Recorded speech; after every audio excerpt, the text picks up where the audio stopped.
Começamos mais um Fontes do Selfie. Para você, para mim, Fontes do Selfie. A semana passada, semana retrasada, a gente não conseguiu gravar o nosso encontro, né? E a gente falou... Onde que a gente parou? A gente falou um pouquinho do 2, a gente começou o 2, né? Uhum. E foi a primeira vez que o Ronald veio também, né? Na aula não, no grupo passado. Então, a gente não conseguiu gravar, mas não foi por mal, não. É porque a gente não tava conseguindo, ninguém tava conseguindo gravar no Genefil. Mas agora voltamos à nossa programação. E vamos que vamos. Certo. Então vamos lá. A gente, retomando um pouco o que a gente estava falando. A gente estava falando de identidade. Isso. Que é basicamente o que a gente vai falar até o resto até o final do livro. E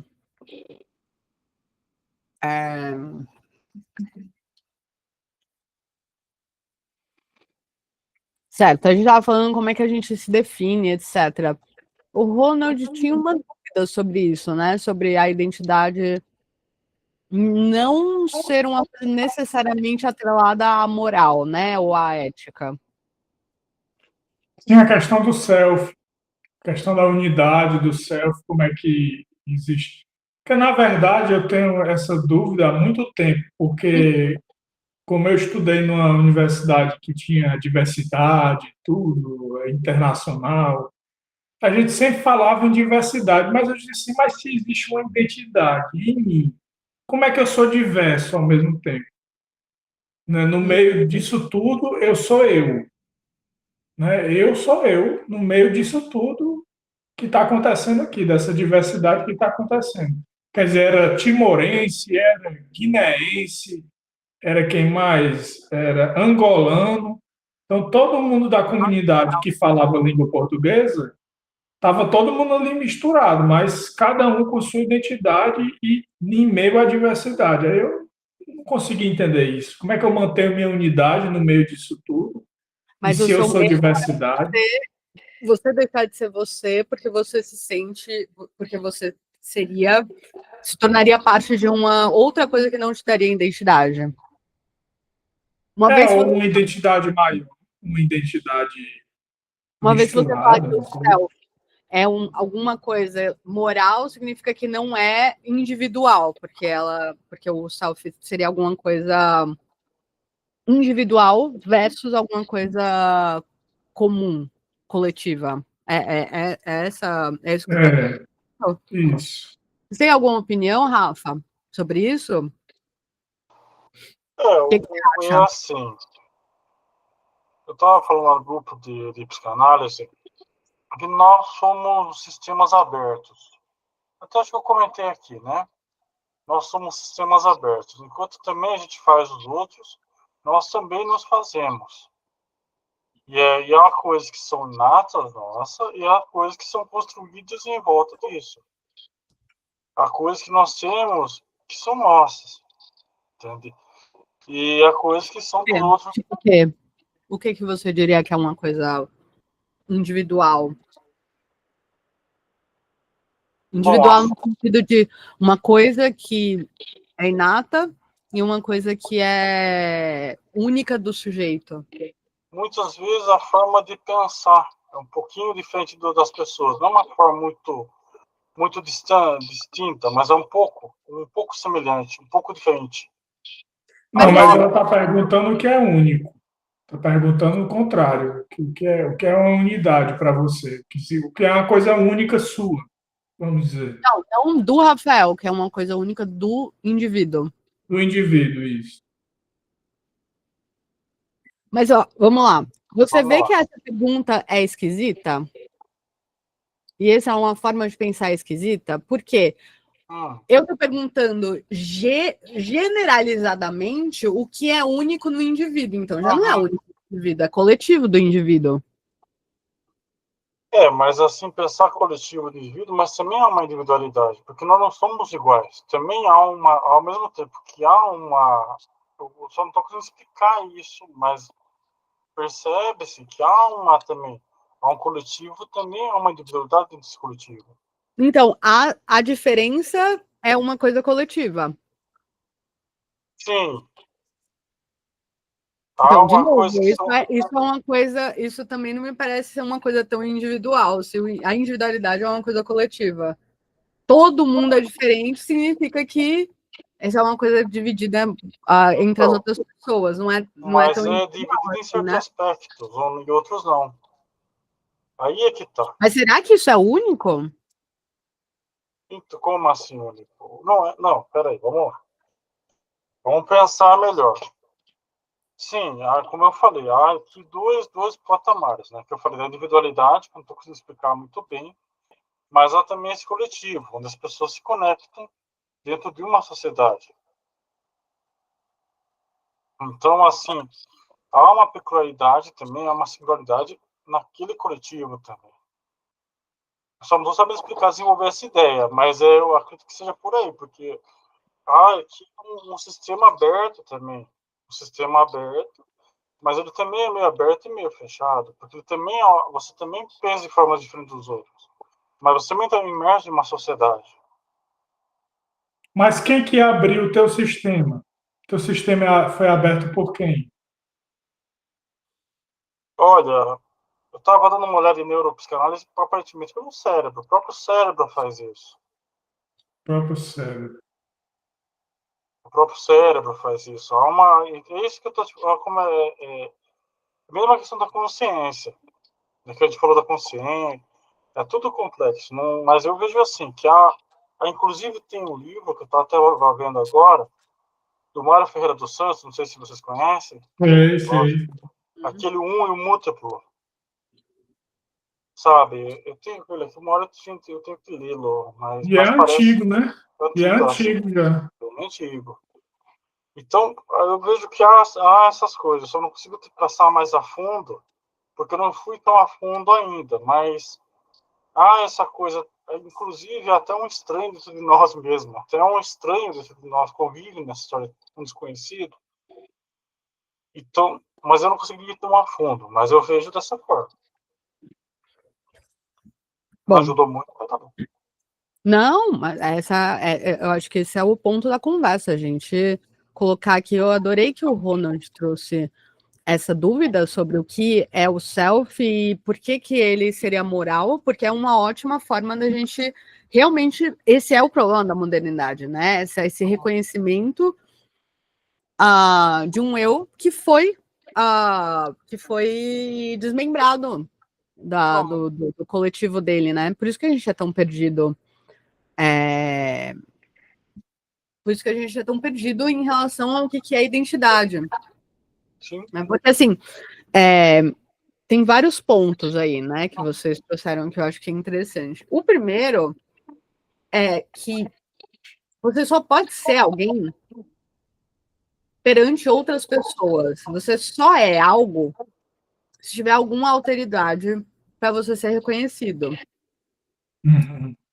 Isso não é só a Márcia está falando. O Taylor vai falar um pouco isso, mas eu acho que isso é que bate na tecla, principalmente na modernidade. Não só na modernidade líquida, agora, que é fragmentada, mas na sólida também. Porque a gente criou um certo contexto de individualização tão grande que a gente se perdeu do resto do mundo. Uhum. Como que você... assim, eu vou até pensar num jeito psicanalítico também, para a gente trazer outras abordagens, mas como que um bebê, por exemplo, se reconhece para além da mãe? Ele vai criar um eu, né? Essa é uma teoria aí. Uhum. Mas ele só pode reconhecer esse eu se existir alguma alteridade dizendo que não é o eu. Só existe o eu a partir dessa negação, né? o eu existe a partir de um não eu. Uhum. Ou seja, a gente não consegue discernir tão bem o que é essa individualidade, o que é esse eu para além dos outros. Esse é o primeiro ponto. O mundo é objeto. E você é um sujeito que está agindo e experimentando com esses objetos. Você só vai conseguir se diferenciar e se entender alguma outra coisa que não é que é a alteridade, ou alguma coisa que está fora de você, se você interagir com ela. Se você não interage com o mundo, você não tem um eu separado. O que a gente vai entender aqui é o quanto que essa identidade que a gente acha que é única, porque assim, identidade é uma coisa, né? Ações autônomas, agência, etc., é uma coisa. Dizer que essa identidade ou individualidade é singular, aí é um problema. Dá para entender o que a diferenciação que eu estou fazendo? Uhum. Tipo, você tem identidade e, né, por exemplo, Ronald é um homem, é cearense, é inteligente, gosta de filosofia, tem várias coisas que identificam ele. Isso é único, exclusivo? Não. Eu também sou cearense, eu também gosto de filosofia, também sou inteligente. Eu só não sou homem, eu sou mulher. Pronto, a gente se diferencia aí, né? Mas isso não significa que não existem outras pessoas que são cearenses, que gostam de filosofia e que são ou um homem ou uma mulher, né? A identidade é aquilo que você faz para se diferenciar de alguma alteridade, mas não necessariamente é aquilo que te torna único, porque é uma outra esfera, a da singularidade. Autenticidade é uma coisa, singularidade é outra. Faz sentido isso que eu tô falando? Faz. Mas Vai. eu pergunto, e a questão dos atributos? Você me falou, tá, a gente está falando então que, ao mesmo tempo, que há uma característica iguais, mas também há características diferentes, concorda? Uhum. Então, nem todas as características... Únicas. Mas não únicas. Não únicas e elas são sempre referenciais. Se é diferente de quem? Sim. E se é igual a quem? Nunca é em si, entendeu? Sim, O sujeito, mas ele assim... não é em si, sozinho, ali. Ele é sempre em referência a alguma outra coisa. Mas veja só, porque isso vai entrar na questão do Ronald, porque o que ele estava falando, que eu acho fantástica a pergunta, e que é o cerne do negócio, é o self é moral? Mas o self não é um eu isolado? O que é aquela ideia, aquela pessoa para além dos outros? E aí, o que o Taylor vai dizer é que não existe isso. Você só é e você só se diferencia ou se iguala se tiver algum tipo de comparação. Uhum. Mas assim, eu vejo pelo seguinte lado: se eu sou indivíduo, eu posso experimentar essa minha individualidade. Então você disse aí, cearense, estuda filosofia, é inteligente, pronto, eu posso experimentar isso. Uhum. Isso é um tipo de individualidade que eu não preciso de ninguém. Eu precisei de alguém que me dissesse que eu sou você isso. ser cearense, você precisa conviver com outras pessoas para você praticar o ser cearense. Para você ser inteligente também, porque alguém tem que te atestar isso. Para você ser brasileiro também, sem viver nesse território e obedecer certas normas culturais para fazer parte dessa identidade. Tem vários atributos. Os atributos são sempre sociais. Não é sobre Ainda bem que ninguém disse isso na minha defesa de dissertação, porque eu falei sobre individualidade na minha defesa. E ninguém, graças a Deus, levantou esse questionamento aí, não. Porque se levantasse, eu não ia ter resposta. Foi sobre o quê? Foi sobre a questão da experiência e da individualidade. Experiência da individualidade. Em algum autor específico ou você... Na Edith Stein. Não sei se você conhece a Edith Stein. Sim. Sim. Pois é, ela fala, só que a minha orientadora na época disse assim, por que tu não coloca a comunidade? Aí eu disse assim, porque eu não conheço o conceito de comunidade, eu não queria trabalhar a comunidade. Uhum.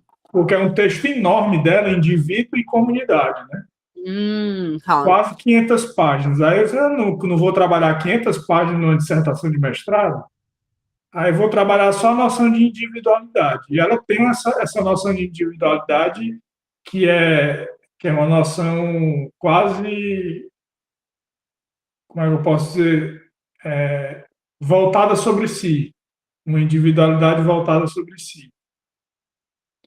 Que é como ser um indivíduo, como é difícil até expressar, como experimentar ser indivíduo, o ser indivíduo. Mas ainda assim, primeiro que o livro é individualidade e comunidade, ou seja, você só pode entender o que é um indivíduo se você tiver uma noção do que não é um indivíduo, logo o que é uma comunidade. É isso, né? Isso. É porque eu não peguei a segunda parte, eu peguei só a primeira. Sim.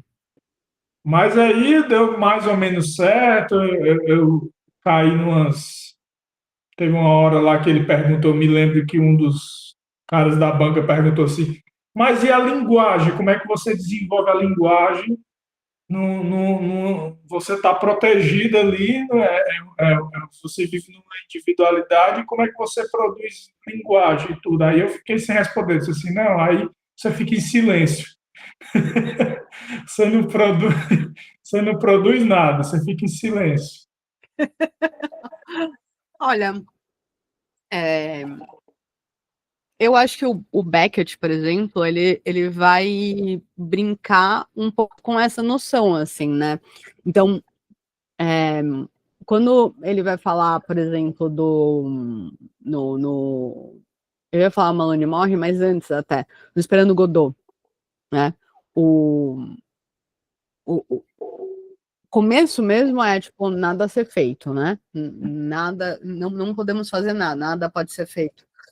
E você vai acompanhando essas duas pessoas, são só duas pessoas. Depois aparecem mais duas pessoas na peça, mas basicamente a peça toda são dois atos e duas pessoas conversando uma com a outra.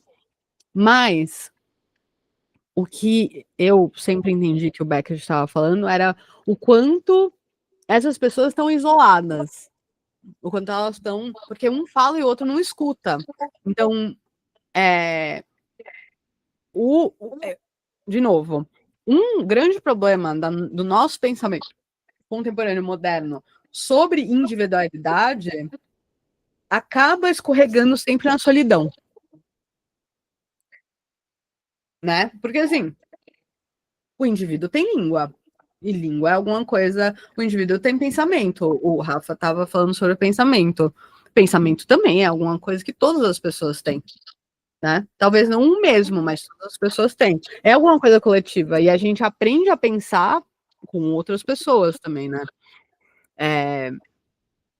Então, quando a gente está falando, por exemplo, o Beckett vai falar, vai falar, vai levar essa linguagem ao extremo, né? Então, vamos colocar uma pessoa sozinha. Ela começa a surtar um pouco. Fala errática, conta a história, mas não acaba, fica em devaneio, etc.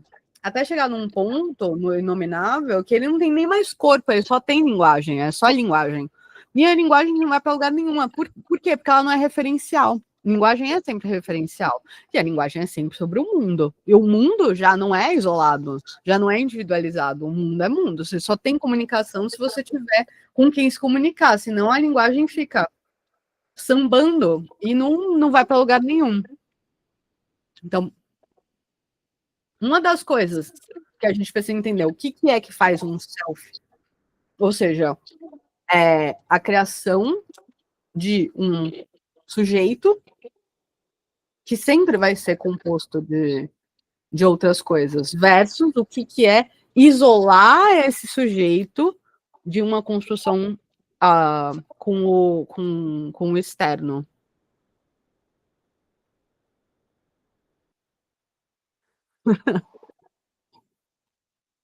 Quer dizer que essa própria individualidade, ela já não se sustenta só pensando no indivíduo, né? Ela já não se sustenta só no indivíduo. Quanto mais quando ele começa a socializar de fato, né? Me fala uma coisa que não seja socializar de fato. Sei lá, para ler um livro eu não preciso me socializar com ninguém. Livro é social. Quem escreveu o livro?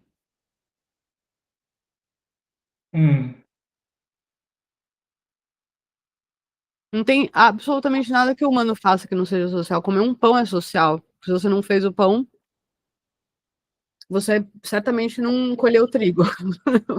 Nem processou, nem transformou em farinha, etc e tal. Quase tudo que é humano é um processo social. Por que a gente é esse sujeito que aprendeu a falar com o outro, que aprendeu a se identificar a partir do que não é o outro, etc. Como que a gente pode analisar um sujeito sem isso? Não sei se está fazendo sentido a minha pergunta, tá? Só. Sim, deixa o Rafael falar, que só eu falando aqui. Então, eu acho que sim. Se não me engano, Lacan fala alguma coisa sobre isso, sobre o olhar do outro.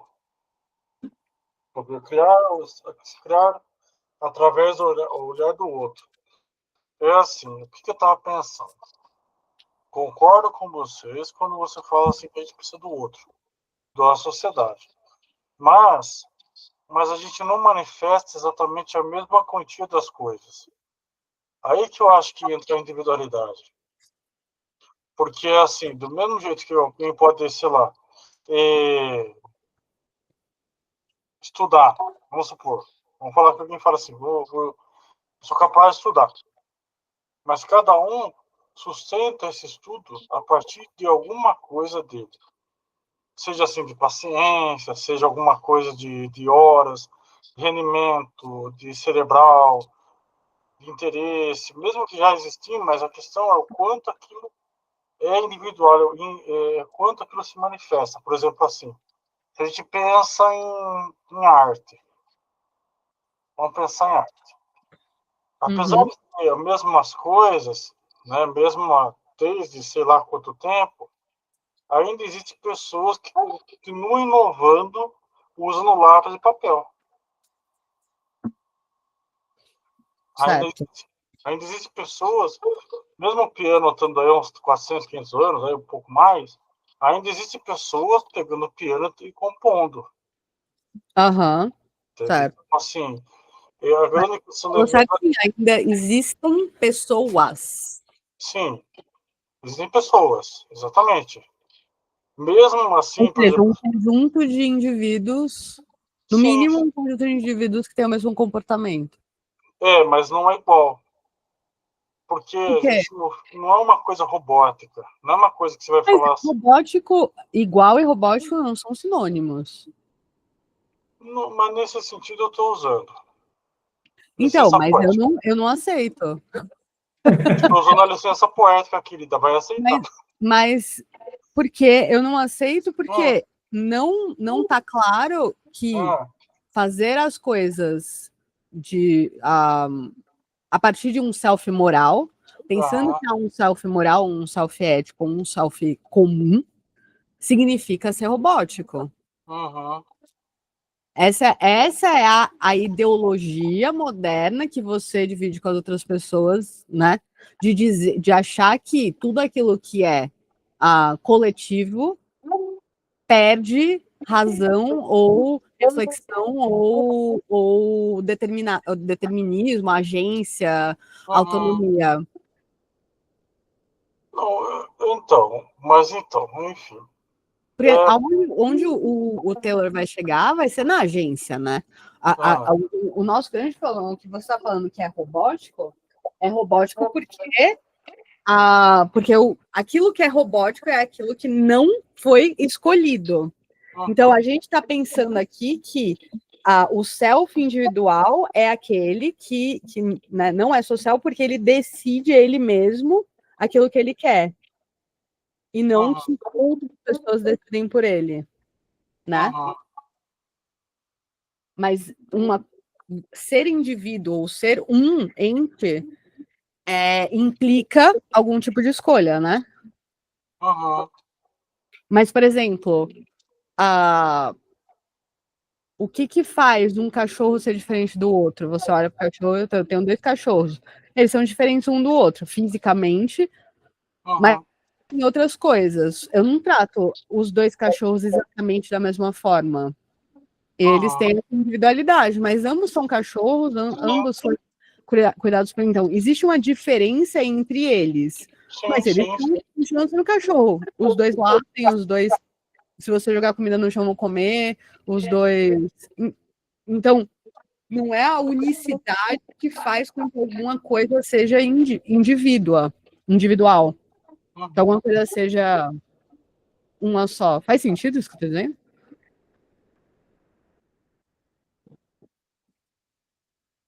Sim, então. Sim, é isso que eu estou pensando. Eu volto àquela linha que eu estava pensando, que eu estava falando lá antes de falar da parte do robótico e de boa. Né? Voltando àquela parte. Excluindo essa parte, que eu acho que essa explicação foi bem melhor do que a minha, me abriu mais a visão, agradeço a isso.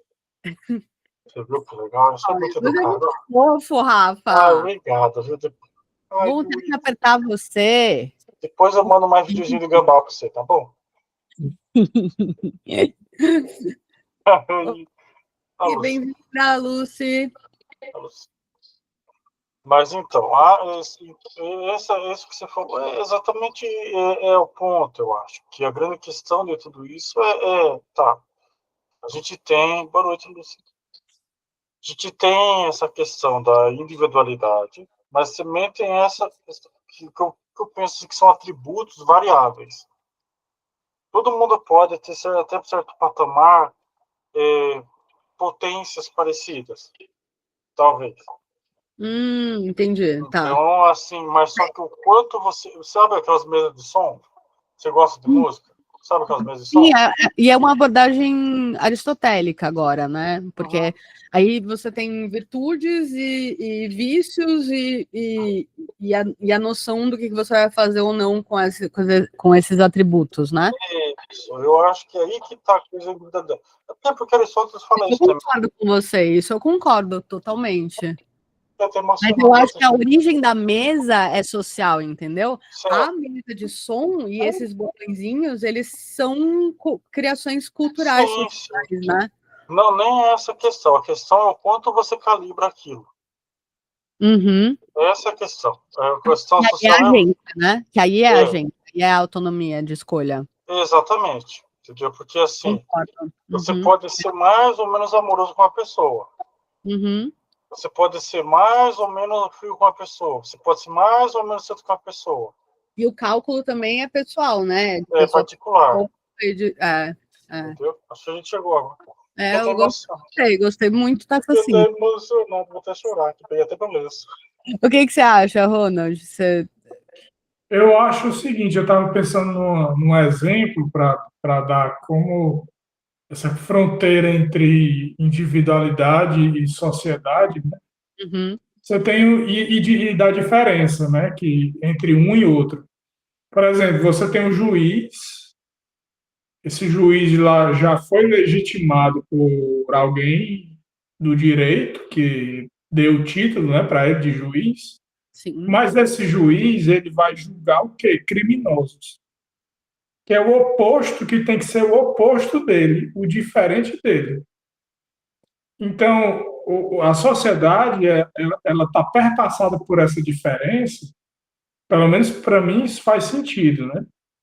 Embora existam as individualidades coletivas, eu não sei nem se existe essa expressão, estou usando para demarcar, né? Essa expressão, na verdade, é excelente, individualidades coletivas. Não, eu não acho que é contrassenso. Pois é, eu acho que deve existir uma individualidade coletiva, onde você tem o juiz, você tem o presidente, você tem o ministro, o bancário e etc. E cada um vai trabalhar com mais ou menos o oposto do que ele é, e vai formando a sociedade, vai construindo a sociedade. Agora, a minha pergunta maior, desde o Mas início, sempre foi você quer achar alguma coisa que saia para além do que é estabelecido socialmente. também, mas eu quero achar um sentido moral nesse self, porque isso me lembra muito a história lá do superego do Freud, né?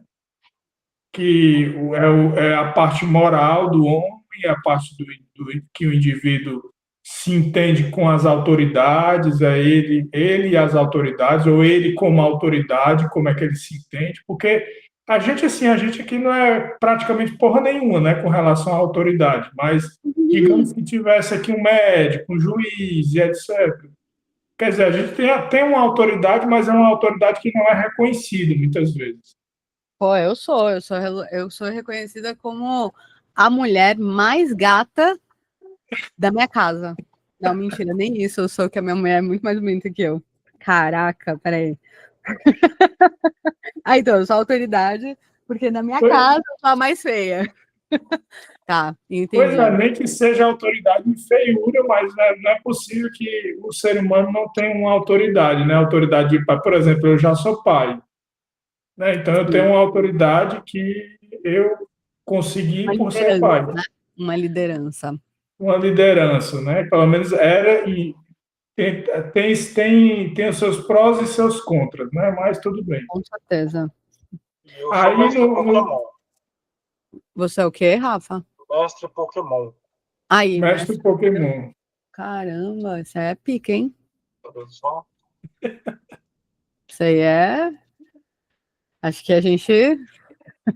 Pois é, mas olha, só um detalhe. Veja o nome do título Agora, do livro. deixa eu falar um. Certo. Pode falar. O nome As do. fontes do self quer dizer que existe mais de uma fonte para esse self. Existem várias Várias, fontes. várias fontes, várias morais, vários compromissos espirituais, morais. Agora, o que eu, por último, quero que a gente alinhe, e talvez a gente não vai sacar muito bem necessariamente o que o Taylor vai falar ou não, mas acho legal a gente também tentar entender o que é ética, o que é moral, se as duas coisas são juntas, e o que é que a gente está chamando de moral, ou o que a gente entendeu que o Taylor está chamando de moral, né? Porque quando o Ronald fala moral, eu tô pensando, mas o que é que você está entendendo por moral? Porque assim, você trouxe a autoridade, você trouxe a obediência, o poder, etc. E não necessariamente isso faz parte de uma moral, mas Uhum. e há quem divida moral e ética como duas coisas. O Luciano é uma pessoa que divide essas duas coisas. Como talvez moralidade, alguma coisa, algum código estabelecido, e ética como a virtude, aquilo que deve ser feito. Né? Isso é uma divisão, por exemplo, que algumas pessoas fazem. No livrinho lá da Mariana Chauí, essa é uma divisão que ela faz também, né? Moral é um código, é o deontológico, é aquilo que foi estabelecido como o que deve ser feito. E a ética não necessariamente tem não necessariamente tem leis, regras, etc. É só o que é virtuoso, o que é certo a ser feito. Eu, particularmente, acho que essa é uma divisão meio tonta, assim. Eu não consigo ver a diferença entre uma coisa e outra. Para mim, ética e moral são a mesma coisa. Eu acho que é só a gente fica tentando. É que nem macaxeira e aipim, sabe? Uhum. No Ceará, o meu tio sempre falou, não, isso aqui não é macaxeira, isso aqui é aipim. Eu falo, mas não é a mesma coisa? Não, não é a mesma coisa. Mas é porque tem dois nomes diferentes, a gente acha que são duas materialidades diferentes, né? Mas eu não acho que ética e moral sejam eu acho que são a mesma coisa. Ética é só tem origem grega, de ethos, e moral vem do latim morale, mas eu acho que é uma tradução do outro. A gente fica batendo a cabeça para tentar achar palavras que digam sobre talvez uma ética verdadeira e uma ética falsa, né? A ética do que deve ser feito, o que é o bom de ser feito, é aquilo que é mandado a ser feito, né? Por exemplo, se você é um ANCAP, você paga tributo, mas você acha que é errado pagar tributo. O certo seria não pagar e fazer uma dissolução do Estado. Se você é, por exemplo, corporativista, você acha que tem que pagar sim, mas algumas pessoas devem pagar mais do que outras, etc. Cada um vai entender esse tipo de regra.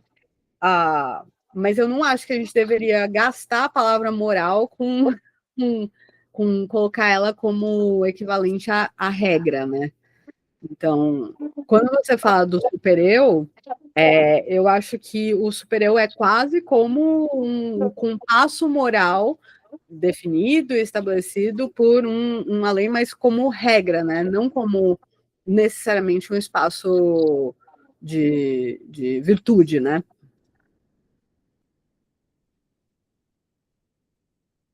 Alguém quer falar alguma coisa? Eu gostei. Eu também não tenho nenhuma posição se eu divido ou não ética e moral. Não tenho uma posição fixa ainda, se são diferentes, são iguais. Eu nem sei muito o que dizer em relação a isso, não. Não preciso estudar mais, é o que eu posso dizer. Essa é sempre uma boa resolução, eu também preciso estudar mais sempre. Mas assim, de novo, o que você, Ronald, entende como moral? Quando a gente estava falando de moral, né? Aí você complicou, porque é uma pergunta muito generalista, né? Muito em geral. Aham. Uma definição para moral, assim, deixa eu ver. Porque eu acho que Eu associo a normas. A normas que podem ser expressas ou podem ser simbólicas. sim. Então, a moral, você também entende da mesma forma que o Luciano, né? Que a moral é alguma coisa que deontológica, normativa, não necessariamente o certo. Enquanto a ética é aquilo que fala sobre certo e errado. Essa parte da ética eu já não sei, porque depende da ética, né? Tem milhões de éticas, depende da ética. Pode ser uma ética também normativa, que seja relativista, por exemplo, que não defenda, por exemplo, em determinados casos, né? Aqueles casos polêmicos do aborto e outros casos como do feminicídio e tudo, que as normas tiveram que mudar porque, quer dizer, antes não existia nenhuma punição para quem matava mulheres. Hoje já existe isso, né? E existe porque foi uma conquista que as mulheres alcançaram e tudo. Então, se a ética fosse uma ética fechada, não iriam ter mudanças, não iriam ter mudanças, né? Mas como é uma ética normativa, que ela quer dizer, ela pode ou pode não ser, então houveram essas mudanças, né? Mas aí você tá também sendo relativista. Sim, mas eu sou relativista, eu não gosto de termos absolutos. Eu acho que para o Taylor, ele vai separar essas duas coisas também. Ele vai falar que ética é o que constitui uma vida boa, uma vida plena. Ele vai entender que há ideais, como a gente vai falar a partir de avaliações fortes, etc. E eu entendo que ele vai falar de moral, como você falou, como normas, como obrigações e deveres que regulam convivência. Eu acho que ele vai separar, eu não tenho certeza, mas a gente se a gente for pensando aqui, a gente pode prestar atenção para ver se realmente em algum momento a gente entende o moral como uma coisa distinta do ético. eu acabo usando as duas coisas meio que como sinônimos, mas é importante a gente perceber isso mesmo. Vamos ler um pouco o texto? Ler, Ronald? Eu só não consigo enxergar, porque eu estou no celular, está muito Tá pequeno. muito pequeno? Tá. Então eu vou ler. Alguém quer ler? Eu posso ler agora dá para enxergar. Começa com as pessoas, né? As pessoas. Isso. As pessoas podem ver sua identidade como definida em parte por algum compromisso moral ou espiritual, digamos como católico ou anarquista, ou podem defini-lo em parte pela nação ou tradição a que pertencem, como um armênio, digamos, ou um quebequense. O que eles estão dizendo com isso não é apenas que estão fortemente apegados a essa visão ou pano de fundo espiritual. Ao contrário, é que isso fornece o quadro dentro do qual eles podem determinar sua posição em questões sobre o que é bom, digno, admirável ou valioso. Em contraposição aos fatos, eles estão dizendo que se perdessem esse compromisso ou identificação, estariam perdidos, por assim dizer. Eles não saberiam mais para uma gama importante de questões qual era o significado das coisas para eles. Certo. Pode continuar. A esta situação, é claro, surge para algumas pessoas. É o que chamamos crise de identidade, uma forma aguda de desorientação que as pessoas muitas vezes expressam por não saber quem são, mas que também pode ser vista como uma incerteza radical de onde estão. Eles carecem de uma estrutura ou horizonte dentro do qual as coisas possam assumir um significado estável, dentro do qual algumas possibilidades de vida possam ser vistas como boas ou significativas, outras como ruins ou triviais. O significado de todas essas possibilidades não é fixo, instável ou indeterminado. Esta é uma experiência dolorosa e assustadora. Ok. Então, aquilo que a gente falou na outra encontro, né?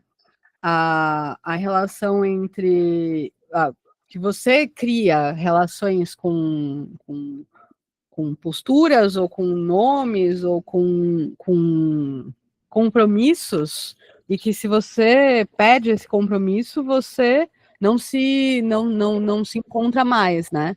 Então, o que ele está dizendo aqui, a sua relação com a identidade, ela é externa, ela não é interna. A sua relação com a identidade é aquilo que você se identifica no mundo, né? Seja uma postura social, seja uma visão política, seja uma religião específica, uma identidade geográfica, etc. Se você perde isso, você deixa de ser, você fica ali numa crise de identidade, né? Para mim, por exemplo, quando alguém fala que eu não sou cearense, porque eu tenho sotaque de paulista, me dá crise de identidade. Como assim? Se eu não sou paulista, se eu não sou cearense, eu sou o quê? Sou paulista? Não quero ser paulista. Mas eu sou também um pouquinho paulista, né? E aí também, se alguém me tirar isso, eu também perco a minha. Então, a gente tem essas identidades externas, né? E esse externo a gente tem que e dizer, o externo não é só material, é com outras subjetividades também, com outras pessoas, né? Mas isso aí tem a ver, Márcio, com a questão da origem, né? Você gosta talvez, né, de relembrar a sua origem de cearense.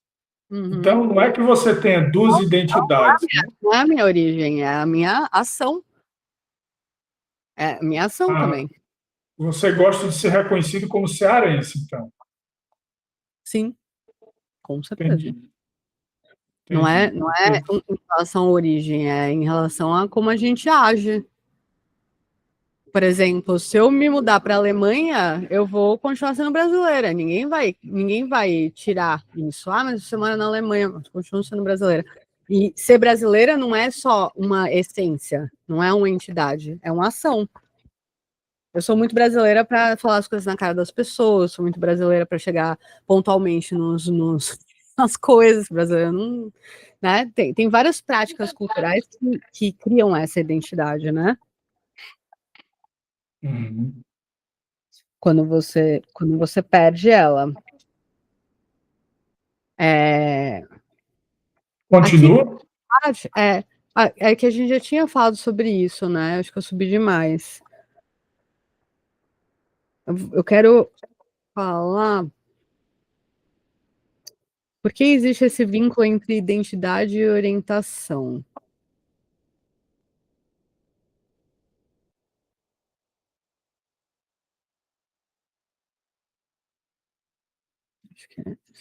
Aqui, ó. Por que essa ligação entre identidade e orientação? Acho que é bom. Vamos ler. Vamos começar a partir daqui, apesar da gente já ter falado um pouco disso aqui. Só para a gente não começar do zero, né? Então, pode ler a parte daqui. Porque essa ligação entre identidade e orientação? Ou talvez possamos colocar a questão dessa forma: o que nos induz a falar sobre orientação moral em termos da questão quem somos nós? Esta segunda formulação nos aponta para o fato de que nem sempre o fizemos. Falar sobre identidade no sentido moderno teria sido incompreensível para nossos antepassados de alguns séculos atrás. Erickson fez um estudo perspicaz da crise de fé de Lutero e a fé à luz das crises de identidade contemporâneas. Mas o próprio Lutero, claro, teria considerado esta descrição repreensível e não totalmente incompreensível. Subjacente à nossa conversa moderna sobre identidade está a noção de que questões de orientação moral não podem ser todas resolvidas em termos simplesmente universais. É a questão da relatividade, né, que eu falei. Ele não quer resolver de forma universal. Não, ele está dizendo que a nossa ideia moderna de identidade tem a ver com questões de orientação moral não serem universais. Não podem ser resolvidas apenas usando universalidade. Tipo Kant, né? Como o Kant tenta fazer, por exemplo. Ou como o utilitarismo também tenta fazer. Uhum. Ele está dizendo que uma característica coletiva da identidade moderna é não querer generalizar em universalidade. Não é isso?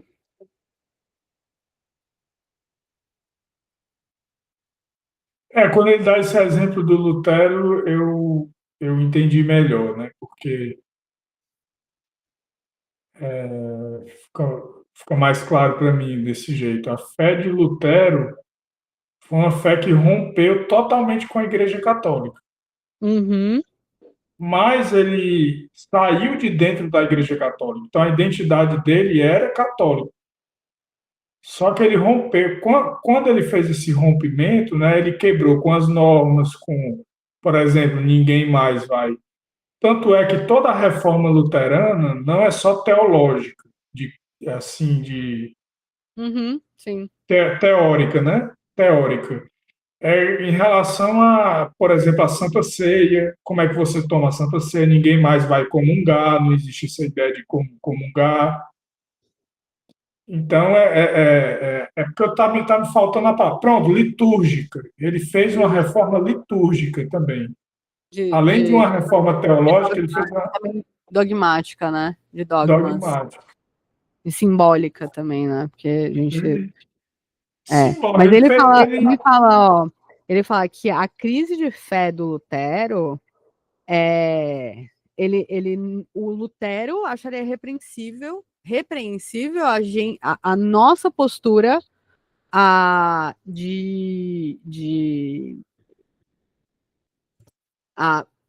nossa ideia de identidade hoje, por exemplo, quando a gente estava falando, o que é isso, o que é moderno, não sei o que lá, o Rafa falou assim, aí depende. Aí depende da pessoa, depende do não sei o que, depende, como você falou também. O que o Taylor está falando é que o Lutero ele não ia compreender o que a gente está falando aqui, a nossa dúvida. Para ele não faz o menor sentido isso, apesar dele ter feito uma reforma, ter tido uma crise de fé, etc., ainda assim ele não ia vir. Ele não ia questionar quem ele é, entendeu? Porque a base da nossa ideia moderna é a noção de que não se pode resolver as questões morais de forma universal. E um homem do século XVII, o Lutero é 1600, né? Deixa eu não falar bem. 1640.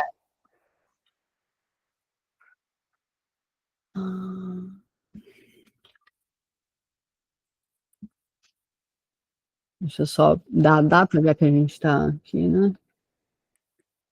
Não, é século XVI. Século XVI. Do século XV para o século XVI. Ele nasceu em 1483 e morreu em 1546. Então, ele está no século XVI ainda. Então, um homem do século XVI não ia compreender diferenças individuais, etc. Por quê? Porque isso tem a ver com o romantismo, né? Tem a ver com a nossa compreensão pós-romântica das diferenças individuais. Ixi, agora você foi longe, viu? Você começou com a parte religiosa, foi para o romantismo. Aqui, ó, ele está falando Mas aqui, é isso mesmo, é isso mesmo. Vai terminar no Hegel aí, vai chegar no Hegel. Eu acho que lá para frente ele vai passar pelo Agostinho, Platão, Agostinho,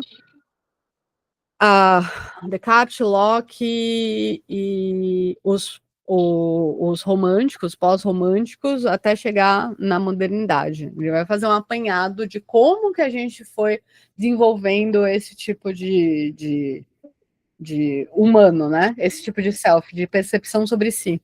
Por exemplo, essa noção romântica de diferenças individuais, que cada um é cada um e depende. Isso é uma coisa que só acontece depois do século XVIII. Depois do século XVIII, né?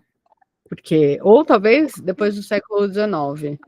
É alguma coisa muito, muito recente, mas que parece a única possibilidade de explicação para a gente, né?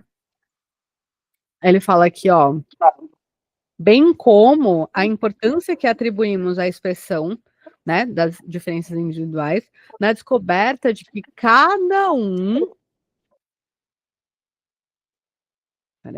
cada pessoa faz o seu horizonte moral. Cada um faz o seu horizonte moral. Ou seja, a gente chegou num momento que cada pessoa cria o sua própria compreensão do que é, do que são as regras e as leis e as normas, né? Isso é a nossa concepção do que é o moderno, né? Ou do que é ser um humano no moderno. Tá claro ou não? Alguém tem alguma dúvida? Alguém tem alguma Está claro que ele está fazendo uma espécie de história da moral, é isso? História da moral que cria identidades, né? Porque a moral é aquilo que cria identidade. Agora eu tô entendendo melhor.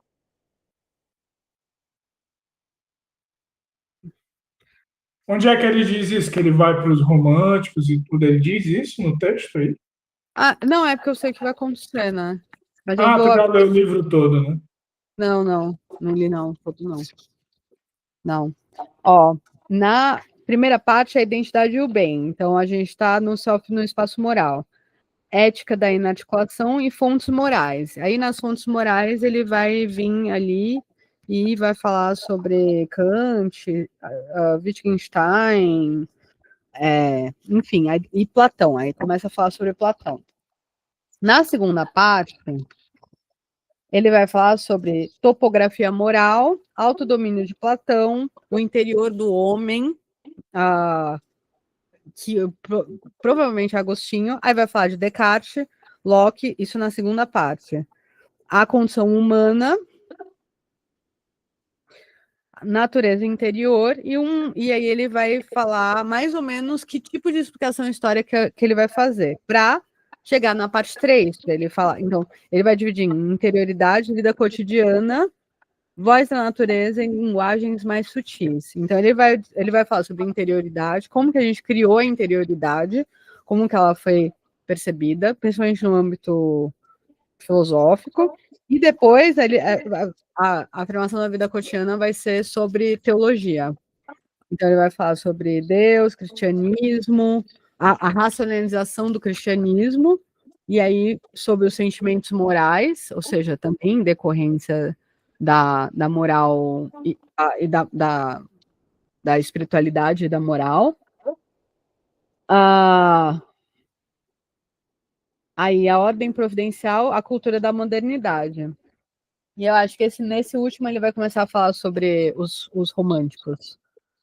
Aí, voz da natureza, horizontes fraturados, iluminismo radical, a natureza como fonte, a virada expressivista. E aí, a parte 5, ele vai falar sobre contemporaneidade, então vai partir dos vitorianos.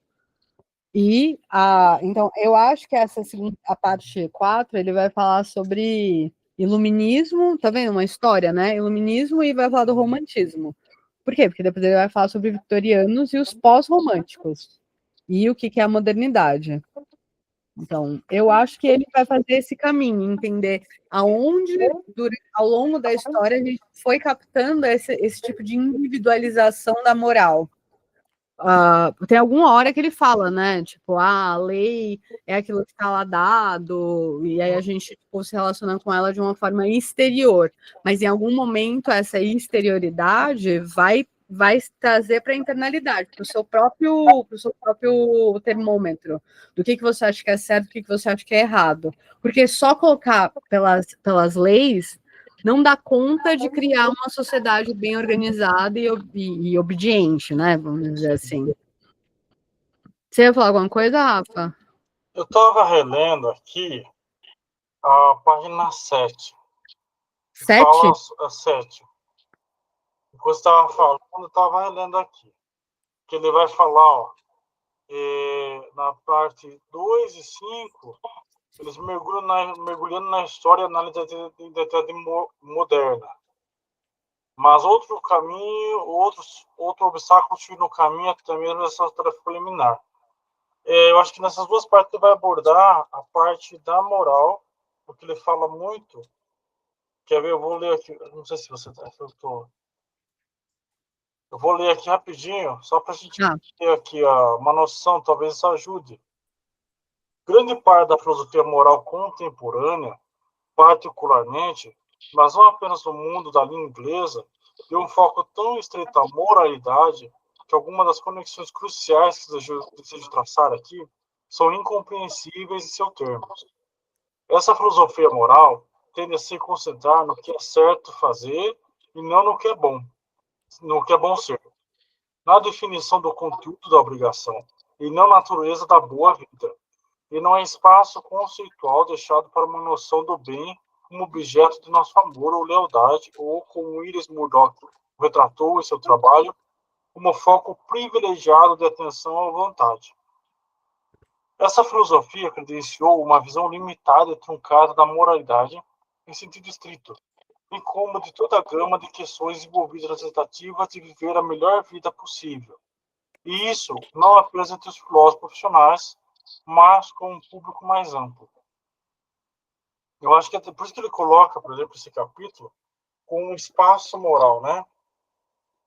Lembra que ele fala de um espaço no segundo capítulo? Qual que é o nome desse segundo capítulo? O que aqui é uma crítica que ele faz, já, tipo, historicamente, ao utilitarismo. Sim. Porque o utilitarismo faz avaliações quantitativas e não qualitativas sobre comportamento. Então, a crítica dele é não só que deveríamos, mas que a filosofia moral se preocupa em explicar dessa forma e não explicar de uma forma que seja ética, de uma forma que entenda o bem viver e etc e tal. Uhum. E aí depois ele vai falar que no próximo parágrafo, essa é a primeira página que tá. Ele vai falar, assim, o meu esforço na parte 1 vai ser a ampliação do nosso espectro de descrições morais legítimas. Ou seja, em vez de usar o utilitarismo ou racionalismo de imperativo categórico, etc., kantiano, ele vai tentar ampliar as nossas noções éticas de como os humanos funcionam, porque, segundo ele, está limitado. Está muito, muito limitado ao que deve ser feito e pouco amplo ao que é bem viver, ao que a gente considera como bem viver, o que a gente considera como respeito, dignidade, blá, blá, blá, blá. Sim. Só queria fazer essa observação mesmo. Não sei se é interessante, mas enfim. Super, super, super. Tá, aí vamos lá. Ó, para alguém, pode continuar, Rô. Para alguém, Né? Isso é o que me faz ser paulista. Rô, continua. Vai. tá certo. Para alguém da época de Lutero, a questão do arcabouço moral básico que orienta a ação só poderia ser colocada em termos universais. Isso está ligado, é claro, com a crise de Lutero girando em torno do senso agudo de condenação e exílio irremediável, ao invés de um senso moderno de mim, falta de sentido ou falta, tá, acho que tem um errinho aí.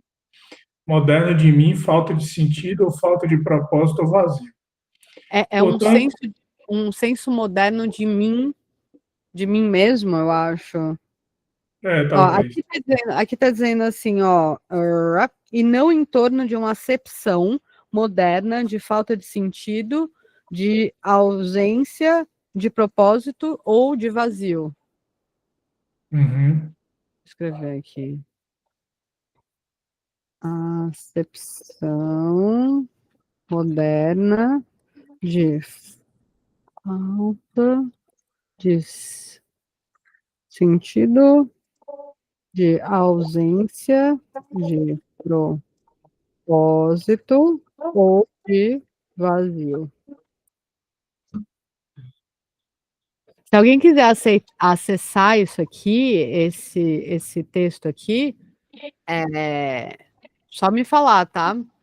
Se tiver alguém assistindo também as aulas, pode entrar em contato, que a gente disponibiliza este daqui, com essas anotações. Tá? Portanto, uma parte da resposta à nossa pergunta é histórica. Certos desenvolvimentos em nossa autocompreensão são uma pré-condição para colocarmos a questão em termos de identidade. Ver isso também nos impedirá de exagerar nossas diferenças com as idades anteriores. Para a maioria de nós, certas questões morais fundamentais ainda são colocadas em termos universais. Aquelas, por exemplo, que enunciamos na seção 2, tratando dos direitos das pessoas à vida e à integridade, o que nos diferencia de nossos antepassados é apenas que não vemos todas as questões formuladas nesses termos como algo natural. Mas isso também significa que nossas identidades, conforme definidas por tudo que nos dá nossa orientação fundamental, são de fato complexas e multifacetadas. Somos todos enquadrados pelo que entendemos como compromissos universalmente válidos. Ser católico ou anarquista, no meu exemplo acima, e também pelo que entendemos como identificações particulares. Ser armênio ou quebequense, muitas vezes declaramos nossas identidades definidas por apenas um deles, porque é isso que é saliente em nossas vidas, ou que é questionado, mas, na verdade, nossa identidade é mais profunda e multifacetada do que qualquer uma de nossas possíveis articulações.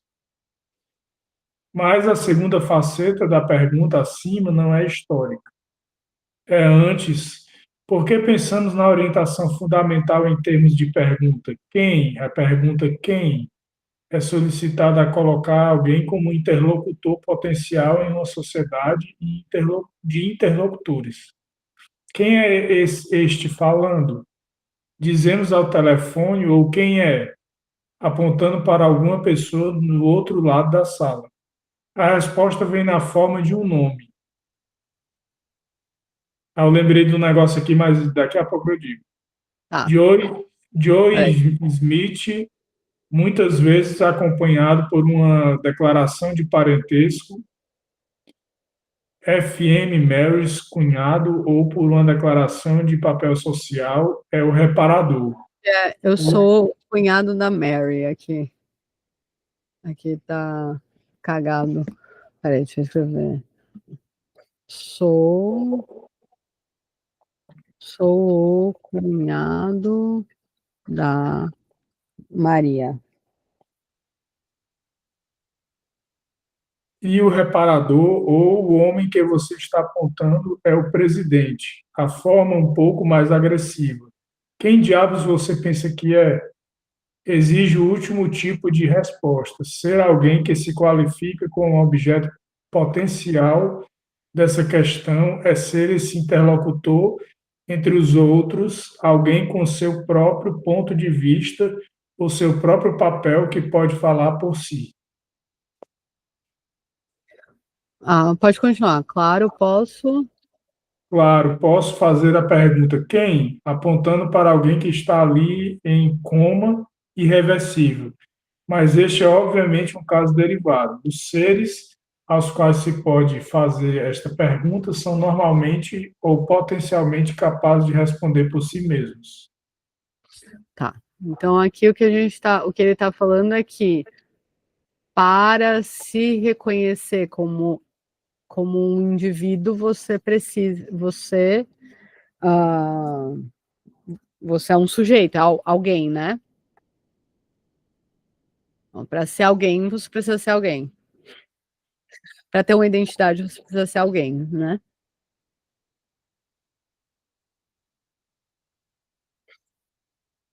É isso? Sim. Sim, agora o que eu ia falar é que você pode ter o reconhecimento ou não. Aí se confirma ou não. Por exemplo, você pode ser casado e a sua esposa não reconhecer que você é o marido. Ou você Então, pode ser. casado, né? Hã? Aí cria uma questão em relação à sua identidade, se não tiver uma noção externa disso, né?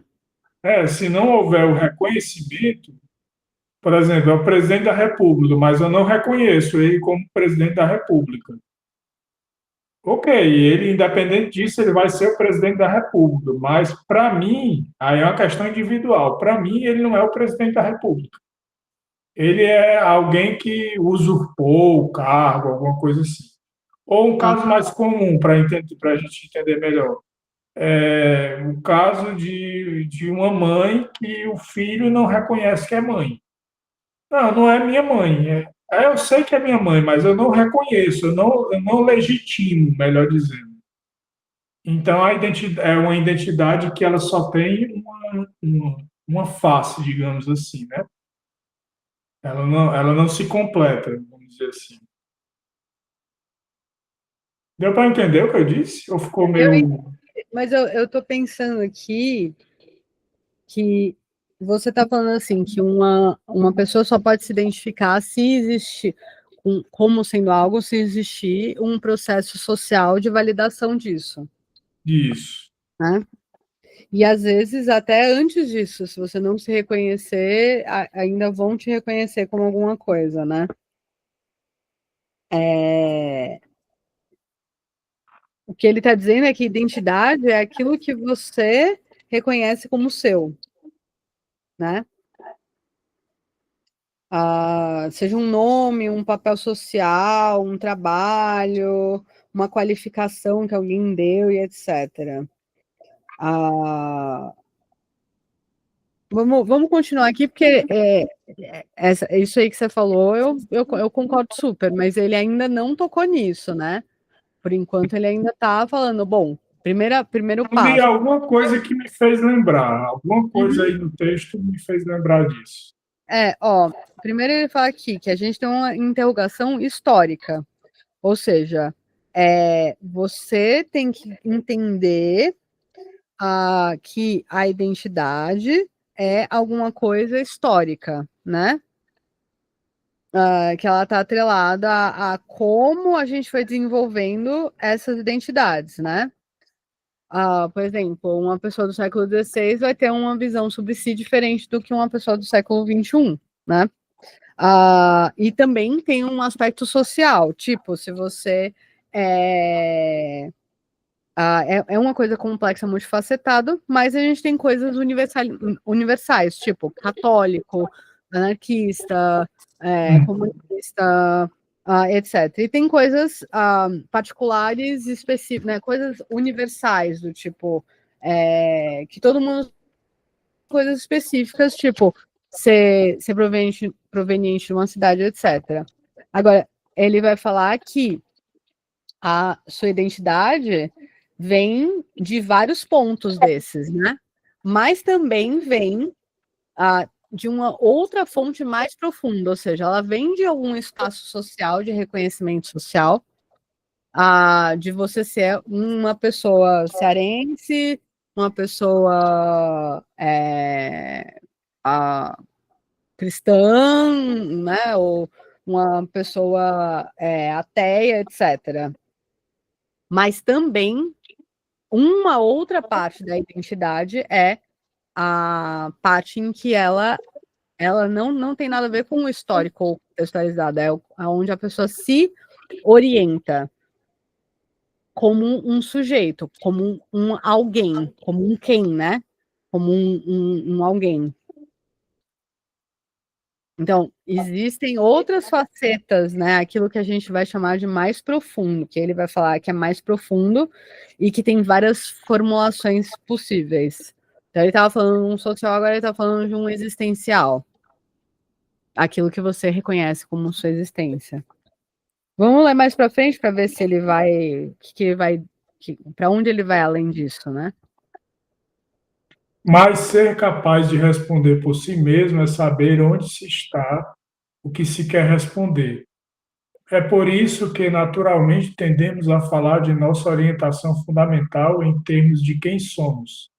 Perder essa orientação ou não tê-la encontrado é não saber quem se é. E essa orientação, uma vez alcançada, define de onde você responde, daí sua identidade. Ok. Mas então, o que emerge de tudo, isso é que pensamos nessa orientação moral fundamental como essencial para ser um interlocutor humano capaz de responder por si mesmo. Mas falar de orientação é pressupor um análogo de espaço dentro do qual se encontra o caminho. Compreender nossa situação em termos de encontrar ou perder a orientação no espaço moral é tomar o espaço em que nossas estruturas procuram definir como ontologicamente básico. A questão é, por meio de qual definição de estrutura posso me orientar nela? Em outras palavras, tocamos como básico que o agente humano existe em um espaço de perguntas. E essas são as perguntas para as quais nossas definições estruturais são respostas, fornecendo um horizonte dentro do qual sabemos onde estamos e que significado as coisas têm para nós. Só que, Oi? Marci, tá viva? Ah, tá bom. Essa parte aí, eu acho interessante que ele faz essa parte, ele fala que, em outras palavras, tomamos como básico que o agente humano existe em um espaço de perguntas. Eu acho isso muito interessante porque realmente existe um espaço aí, né? Não é uma coisa feita, não é uma coisa fabricada, assim, é uma coisa que fica no espaço, fica meio que flutuando. Eu achei muito legal essa parte, eu acho que é interessante pensar um pouco sobre isso, vocês fazem essas perguntas, né? O que vocês acham?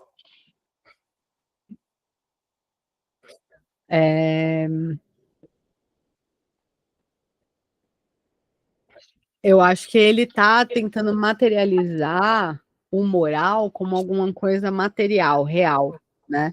E aí ele traz para um espaço mesmo, né? Um espaço que é tomado por ideias, por comportamentos, por ações materiais, né? Então, imaginar que existe uma moralidade que é espacial e como as pessoas vão passeando por esses cantos. Eu acho super interessante. Mas o que eu achei mais interessante ainda foi esse espaço de indagações, porque há um espaço de perguntas, né, que ele fala. Sim, Porque, né, não é só o espaço, é tatear nesse espaço e entender como é que você vai definir essas configurações, como que você vai responder internamente o sentido das coisas, o sentido do bem viver, o sentido dos comportamentos, né? sim. Mas por que isso garante uma identidade? Por que você acha? O que você acha, Rafa? Porque eu acho que é aí que você cria algumas coisas que são suas. Não, mas a gente discutiu no início que a individualidade já era social, né? Quando a gente fala individual, já é social. Não precisa ser propriedade privada, né? A individualidade é alguma coisa que você faz, mas não que é seu. Sim, então. Mas eu acho que hoje a gente volta nessas questões de que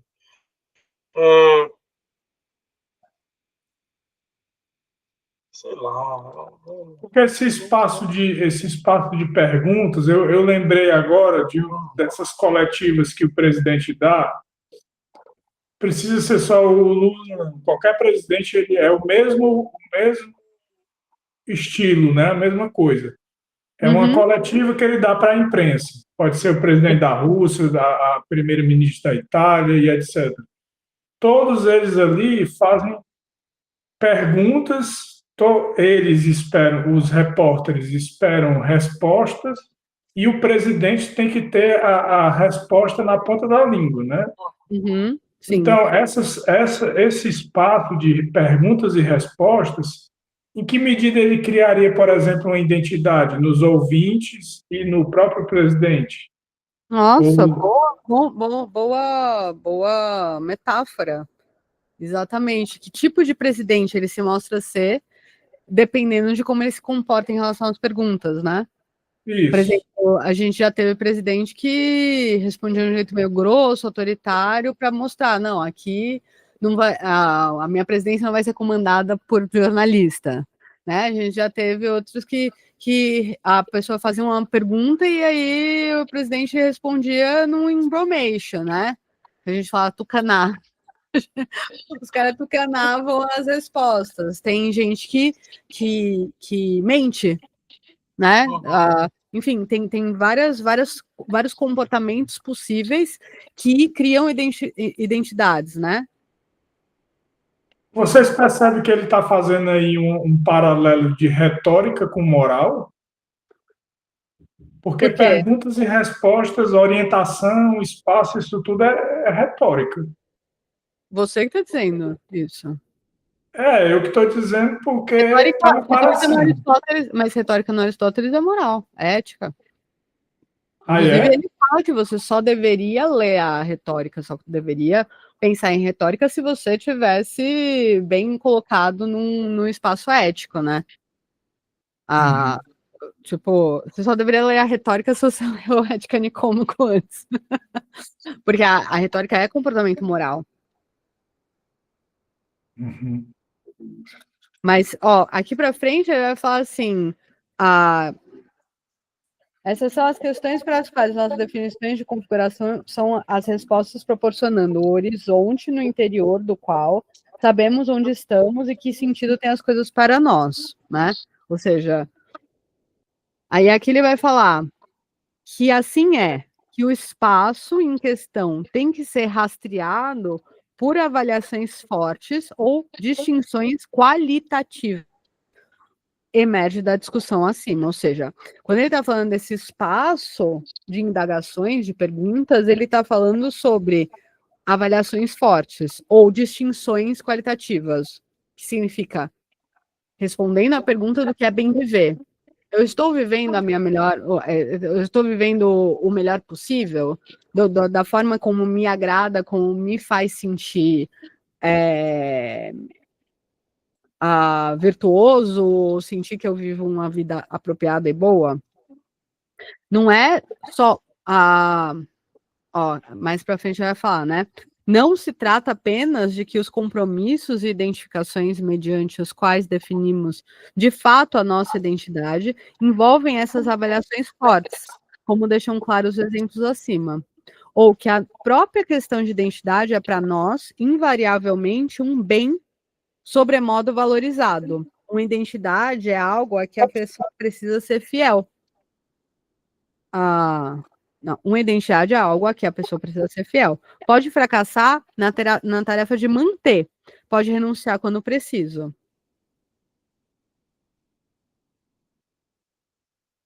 Mais fundamentalmente, podemos ver que ela só representa o papel de nos orientar, de nos proporcionar a estrutura na qual as coisas têm sentido, em virtude das distinções qualitativas que incorpora. Essa parte é interessante, né? Aliás, essa parte toda aqui é interessante. Mais fundamentalmente, então vamos lá. Não se trata apenas de que os compromissos e identificações, mediante o que definimos de fato, nossa identidade, envolvem essas avaliações fortes.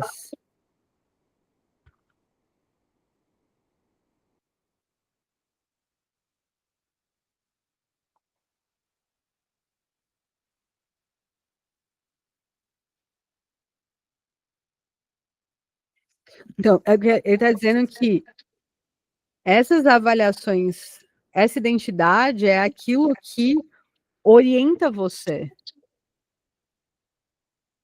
É aquilo que te dá estrutura para caminhar.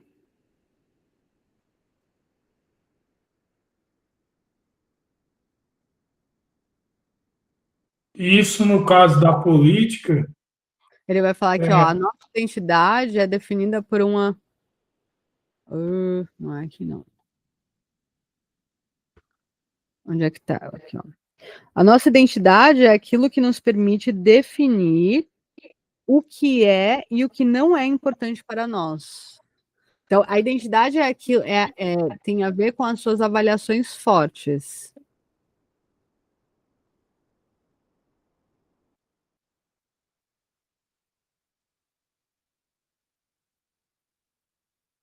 Pô, mas cadê isso? É esse aqui, né? Não é isso? Mas, fundamentalmente, podemos ver, blá, blá, blá, blá, blá. Mais que isso, nananana, aqui, ó. A nossa identidade é o que nos permite definir o que é importante para nós e o que não é.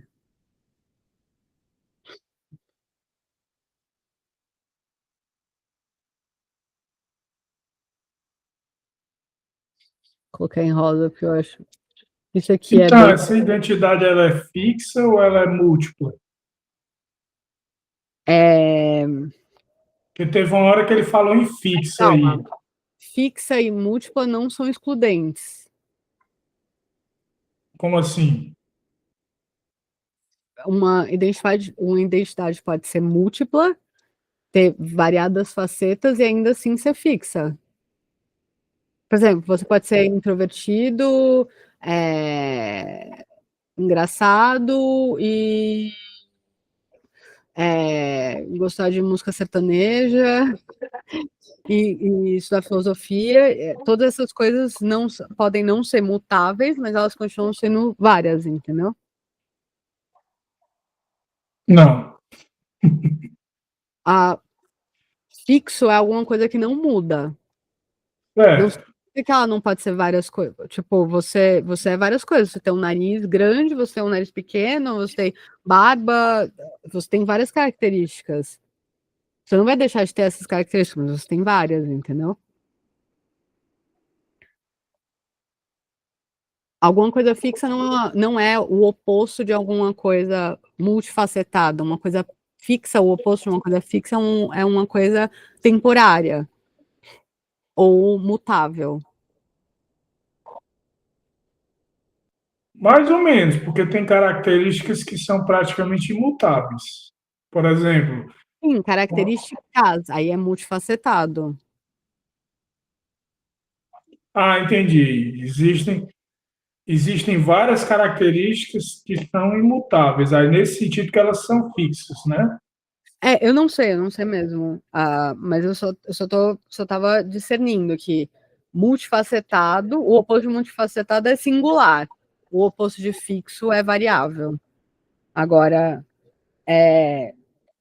eu não sei, eu acho que ele não está falando sobre alguma coisa ser fixa. Ele está dizendo que as avaliações fortes são sempre aquilo que faz uma identidade, mas não necessariamente elas são sempre as mesmas.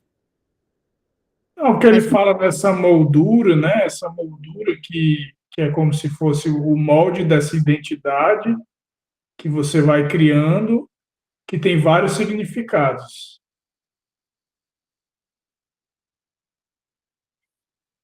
aonde que você está vendo isso? Aonde você grifou e você riscou de verde?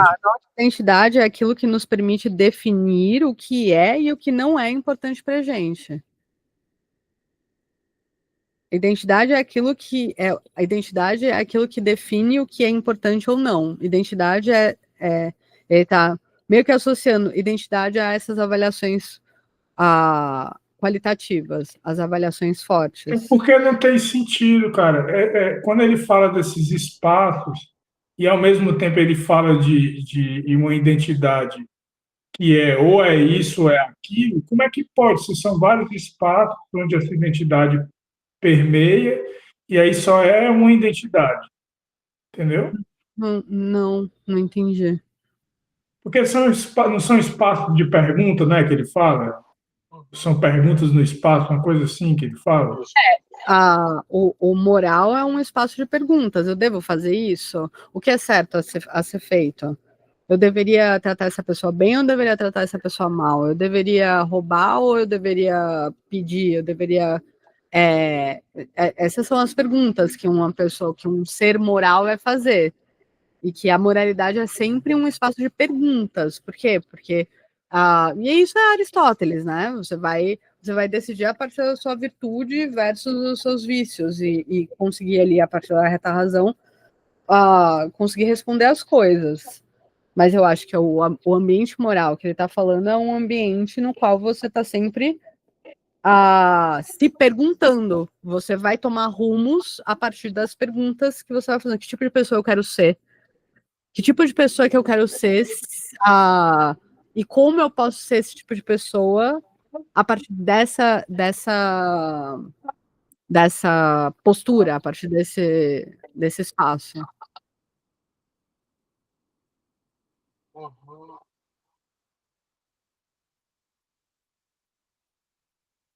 Mas eu fico perguntando assim, quando ele coloca assim, nossa identidade é o que nos permite definir o que é importante para nós e o que não é. Isso está necessariamente atrelado à moralidade? Sim, tá ligado com as avaliações fortes, ó. Uhum. É o que torna possível essas e o que torna ela é ela que torna possível essas discriminações, inclusive aquelas que dependem de avaliações fortes. Então, a a, a sua identidade é aquilo que faz com que você entenda quais são as suas avaliações fortes. Tipo, qual que é o jeito que você quer viver, né?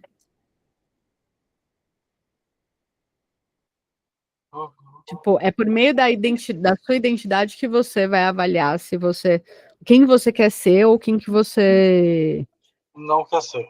não quer ser. Tipo, que tipo de pessoa eu quero ser? Eu quero ser uma pessoa boa, eu quero ser uma pessoa agradável, eu quero ser uma pessoa assim, assim, assado. Quero ser uma pessoa com várias experiências, etc. Mas o que ele está dizendo é que não dá para ter uma identidade se ela não tiver avaliação forte. Uhum. A identidade não vem antes das avaliações. Não antes. A identidade não pode existir se não tiver avaliações morais. Morais qualitativas sobre o mundo. É por isso que eu acho que o outro capítulo chamou Identidade e Eu, né? Capítulo anterior. Alguma coisa de identidade e eu. Configurações incontornáveis, agora a gente está no a identidade e o bem, né? A identidade e o bem, a identidade e o bem. E agora é o eu e o espaço. É o self no espaço moral. Self no espaço moral, tá. Ó, ele vai continuar aqui falando assim, é que eu tô lendo aqui no meu texto que eu tô sem óculos. Logo, não pode prescindir por inteiro essas avaliações, né? Então, ó, a nossa identidade é aquilo que nos permite definir o que é e o que não é importante para nós. Sim. É ela que torna possível essas discriminações, inclusive aquelas que dependem de avaliações fortes. Logo, não pode prescindir por inteiro dessas avaliações, ou seja, ela não pode abdicar, a identidade não pode abdicar de avaliações fortes, ou seja, da pergunta, que tipo de pessoa que eu quero ser, que tipo de pessoa que eu quero, que tipo de vida eu quero viver. A noção de uma identidade definida por alguma preferência meramente de facto, e não fruto de uma avaliação forte, é incoerente. Sim. Ele falou aqui fortemente valorizada, mas isso aqui tá errado, tá? Isso aqui tá. Isso aqui é valorização. Isso aqui é a avaliação forte. Aquele tema lá que eu e o Luciano a gente fica brigando o tempo todo. O que é a porra da avaliação forte? Avaliação forte.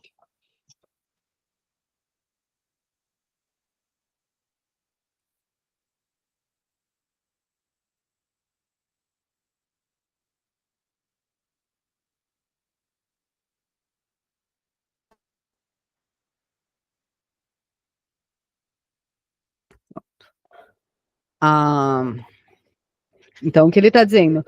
Não dá para abdicar dessas avaliações fortes. A noção de uma identidade definida por alguma preferência é, de fato, e não fruto de uma avaliação forte, é incoerente.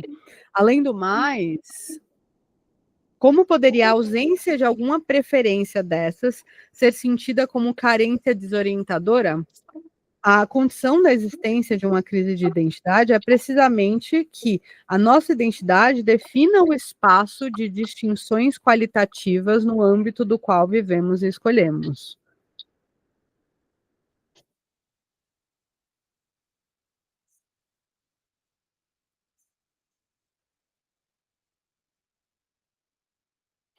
Tá. Vamos finalizar esse parágrafo aqui, aí a gente para. Mas se isso é verdadeiro, Mas se isso é verdadeiro, a suposição naturalista de que poderíamos passar por completo sem configurações está radicalmente errada. Baseia-se num quadro sobremodo diferente, o do agir humano, no qual se poderia responder à pergunta quem, sem aceitar qualquer distinção qualitativa, fazendo uso apenas dos desejos e aversões, gostos e antipatias, ou seja, fazendo avaliações fracas, né? Isso aqui, desejos, aversões, gostos, antipatia, isso aqui são avaliações quantitativas, né? Não avaliações qualitativas. Ele está dizendo que aquilo que faz identidade são avaliações fortes, não avaliações fracas, não avaliações quantitativas, que quantificam, né? Nesse quadro, as configurações são coisas que inventamos em lugar de respostas a perguntas que existem inescapavelmente a nós, e independente da nossa resposta ou incapacidade de responder. Ver as configurações como orientações, no entanto, coloca-as sobre essa última ótica. Orientamo-nos em um espaço que existe independentemente do nosso sucesso ou fracasso na descoberta de nossas coordenadas, o que, além disso, torna incontornável a tarefa de descobrir essas coordenadas.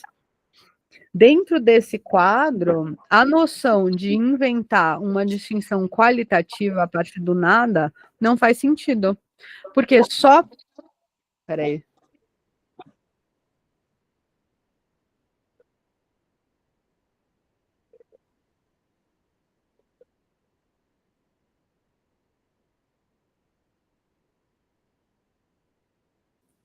Meu cachorro começou a latir. Orientamo-nos em um espaço que... Mônica... Gosto de cachorrinho barulhento. Gosto de cachorrinho contemplativo. Orientamo-nos em um espaço que existe independentemente do nosso sucesso ou fracasso na descoberta de nossas coordenadas, ou o que, além disso, se torna incontornável a tarefa de descobrir essas coordenadas. Dentro desse quadro, a noção de inventar uma distinção qualitativa a partir do nada não faz sentido, porque só podemos adotar as distinções que fazem sentido para nós no âmbito de nossa orientação básica. A distinção entre essas duas concepções pode talvez ser formulada da seguinte maneira: a ideia de que inventamos distinções a partir do nada equivale à noção de que inventamos tanto as perguntas como as respostas. Todos julgamos algumas questões artificiais nesse sentido. Para dar um exemplo trivial, se vemos uma disputa em dada sociedade sobre a qual é a maneira de usar determinado chapéu que está na moda, se reto ou inclinado, todos concordamos com que essa controvérsia toda poderia nem ter existido. Bastava que ninguém tivesse inventado o tal chapéu. No nível mais sério, alguns ateus assumem.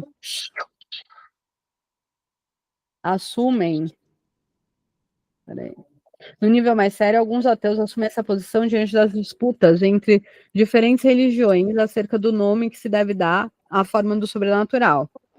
Se falamos em Deus de Abraão, em Brahma, em Nirvana e assim por diante, toda a área de problema em que essas respostas fazem sentido não precisava existir, acreditam os ateus, e um dia poderá desaparecer por completo da consideração humana.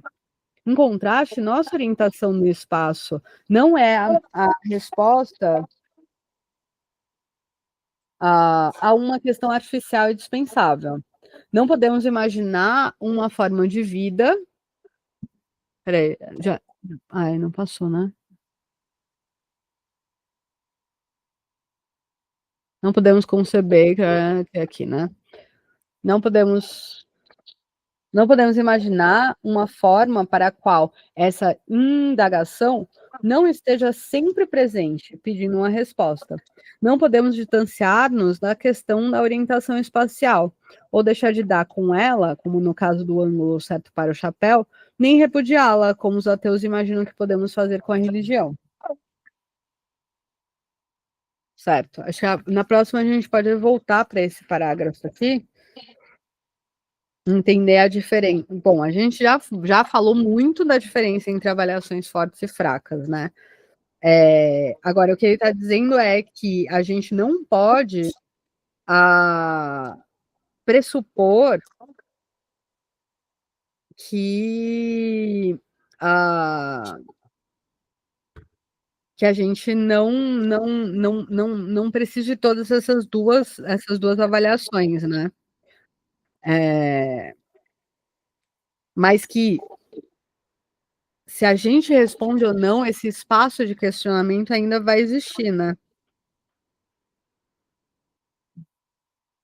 E outra coisa, não, as perguntas que a gente faz, elas não são do nada, elas não vêm do nada, né?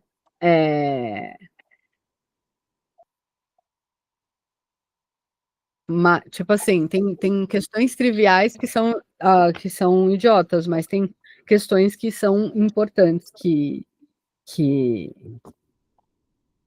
merecem mais avaliações fortes e uma outra troca, um outro tipo de questionamento de perguntas. Bom,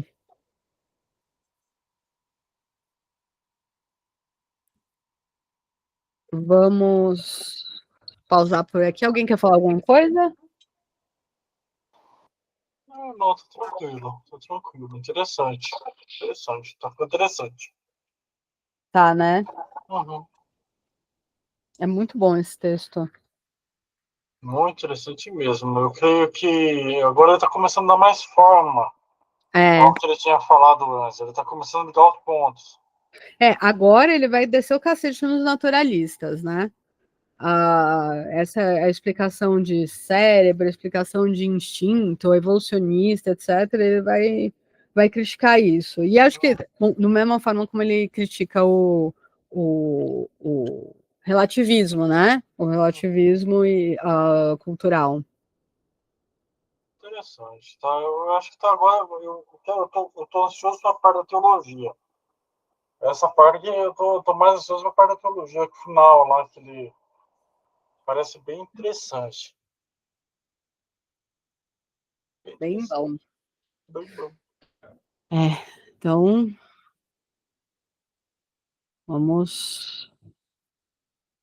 continuamos na próxima semana. Tá bom. Então, obrigado, gente. Obrigada, gente. Até mais. Vou parar de gravar aqui. Até a semana que vem. Até semana que vem. Tchau, tchau. Tchau.